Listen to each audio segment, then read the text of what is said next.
머물렀을 때 월맛이라는 큰 그 상점에 가서 그 한국에서 오신 분하고 이렇게 이야기하면서 걷고 있었는데 그 중에 어떤 허름한 옷을 입은 미국 사람이 지나가면서 Speak English 하면서 가더라고요. 네, 너 영어로 말해! 그러고 가는 거예요. 자, 제가 그 말을 들었을 때요, 제가 텍사스에서 평생을 살아야지 그런 사람이었다면 그게 굉장히 분하고 스트레스가 됐을 것 같아요. 그런데 어차피 내 고향이 이곳이 아니란 생각을 하니까요, 내가 영원히 살 곳이 이곳이 아니란 생각을 하니까 제가 그때 어떻게 생각이 들었냐면 이 사람은 영어밖에 못하는구나. 안 됐다. 네, 안 됐다. 자, 영어가 제일 좋은 언어가 아닌데, 네, 그런 생각이 드는 거예요. 자, 여러분요, 이 땅에서 사는 동안 천국 시민권을 가진 자로서 이 땅에서 나그네로 살아가면요, 여러분들이 갖고 있는 어려운 문제들을요, 굉장히 쉽게 넘어갈 수가 있어요. 하나님께서 우리를 나그네로 훈련시키시는 이유 중에 하나예요. 자, 아브라함 보고 떠나라고 하셨죠? 자, 그러면서 약속을 하십니다. 내가 너에게 복을 주겠다. 그래서 너를 축복하는 자가 너를 축복하고 너를 저주하는 자가 너를 저주하게 하겠다. 와, 굉장하죠? 엄청난 약속이죠? 그런데 그 약속을 주신 이유가 뭘까요? 자, 우리 한국 분들은요, 복에 대한 관심이 많아요.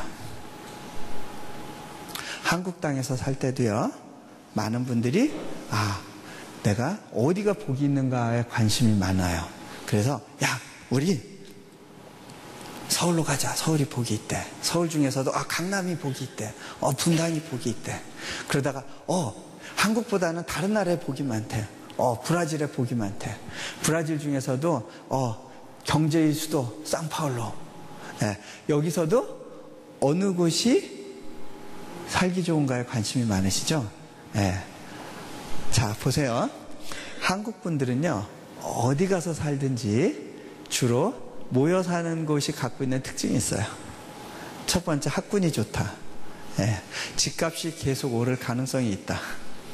그 다음에 집이 비교적 깨끗한 신도시 지역, 네, 이런 데를 선호해요. 어디가 복이 있는가에 대한 관심이 많아요. 그런데 하나님께서 아브라함을 부르실 때는요, 네가 복 있는 땅으로 가라라고 말씀하시지 않았어요. 가나안 땅을 말씀하시는데요, 가나안 땅은요, 복이 있는 자들의 땅이 아니에요. 가나안이라고 하는 사람이요, 저주받은 사람이었어요. 노아의 아들 중에 셈, 함, 야벳이 있었는데 함이 아버지 하체 벗은 걸 보고 비웃다가 저주를 받죠. 그런데 함이 아닌 함의 아들들 중에 가나안이 저주를 받습니다. 그 저주받은 가나안의 사람들이 모여 살았던 곳이 가나안 땅이었어요. 저주받은 자들의 땅으로 가라. 네가 복의 근원이 되라라고 말씀하세요. 우리가 살고 있는 땅을 바라보는 두 가지 자세가 있어요. 아브라함이요, 롯하고 같이 살다가 이제 더 이상 안 되겠다, 목자들이 싸워서 갈라서야겠다라고 했을 때 이야기를 합니다. 롯, 네가 한쪽을 정해라. 네가 좌하면 나는 우하겠고 네가 우하면 나는 좌하겠다.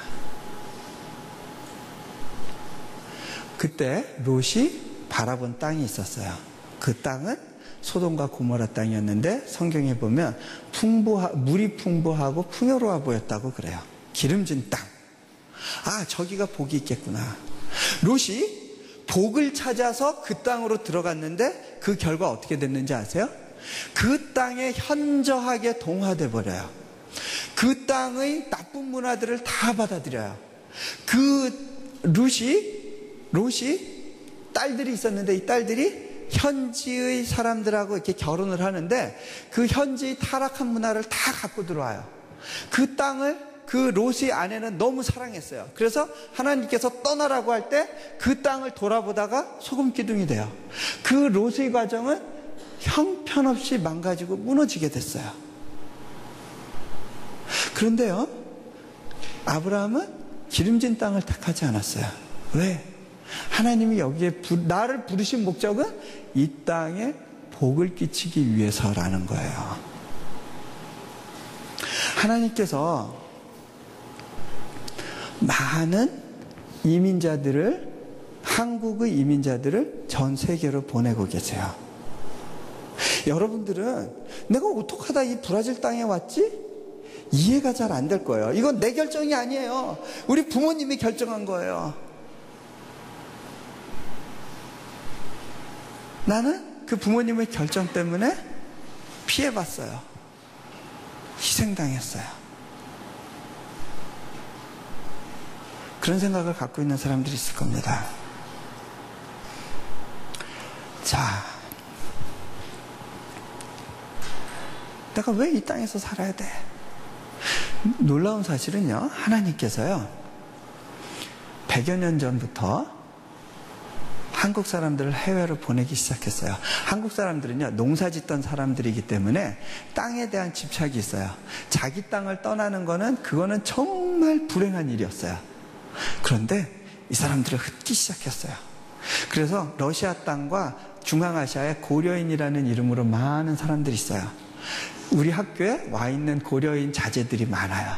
우리가 그들을 양육하고 있고요. 조선족 자제들도 많아요. 중국의 조선족이라는 이름으로 많은 한국말을 쓰는 한국 동포들이 있어요.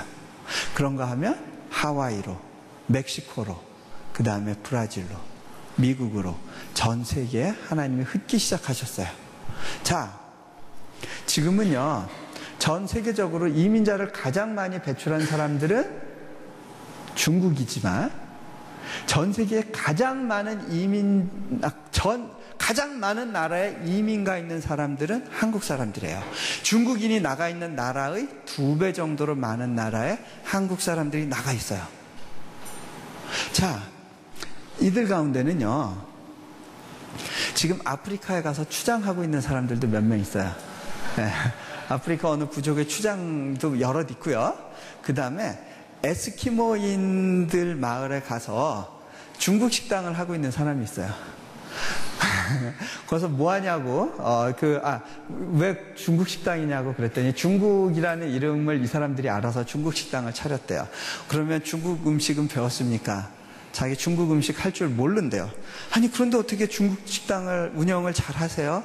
그랬더니, 에스키모들이 이게 한국 음식인지 중국 음식인지 어떻게 합니까? 그냥 적당히 버무려 내는 거죠. 그냥 배워가면서 식당 일을 하고 있습니다. 네, 한국 사람들이 좀 급해요, 성격이. 그래서, 그 추운 지역에서부터 더운 지역에 이르기까지 전 세계에 흩어져 있어요.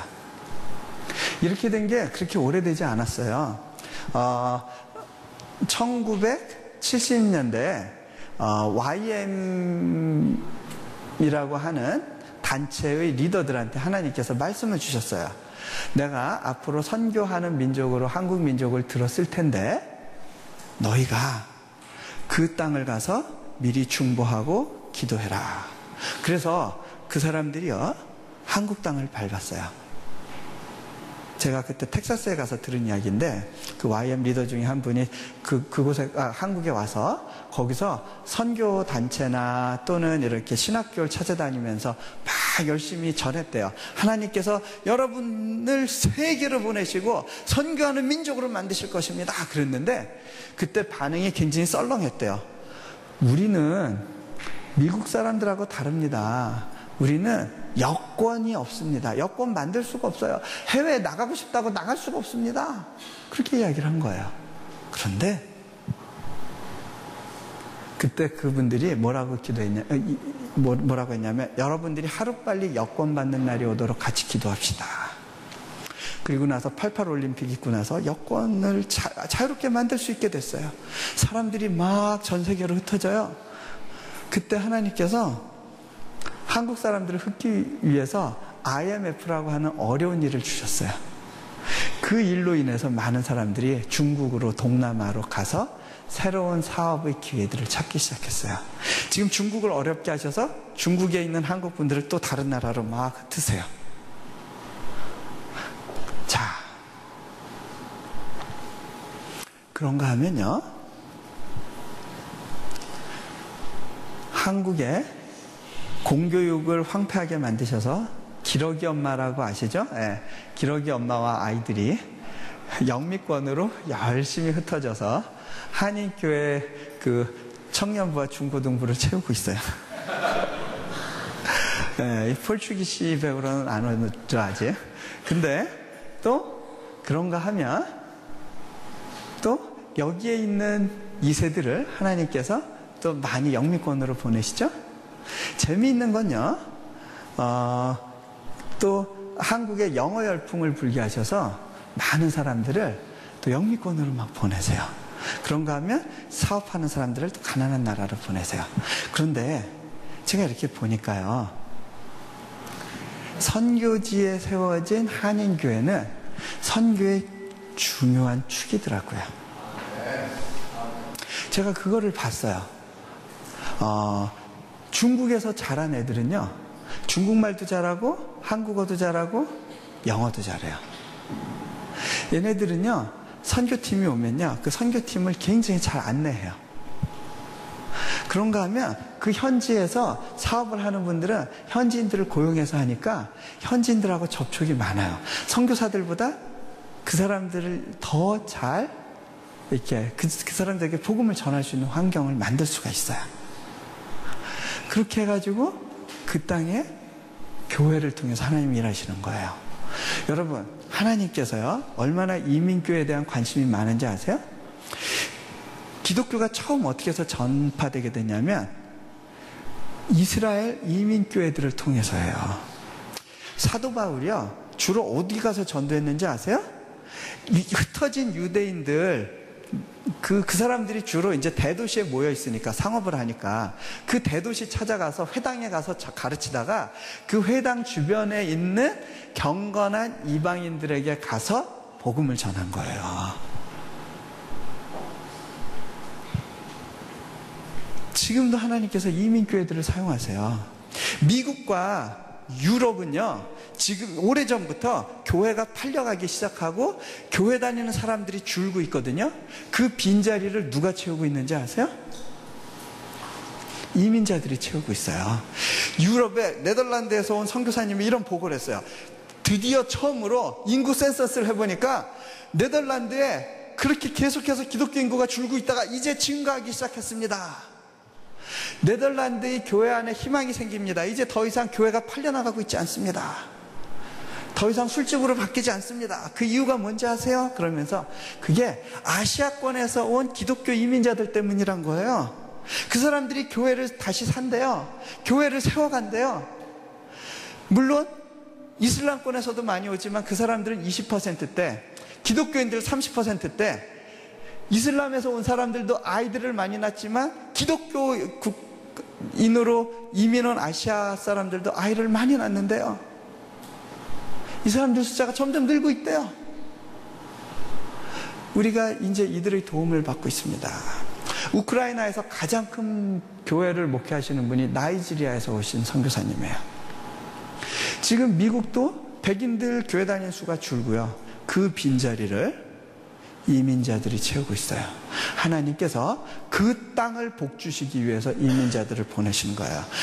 여러분의 부모님들이 이 땅에 오신 이유는 이 땅이 갖고 있는 풍요함과 복을 나눠받기 위해서가 아니에요. 이 땅의 복을 나누기 위해서죠. 여러분이 그 생각을 버리면요, 이 땅에 빌붙어서 이 땅에 주는 있는 복을 나눠받으려고 하면 결국 롯의 인생으로 끝나고 말아요. 하나님께서 특별히 한국 이민교회들을 사랑하세요. 제가 그거를 봤어요. 그랬기 때문에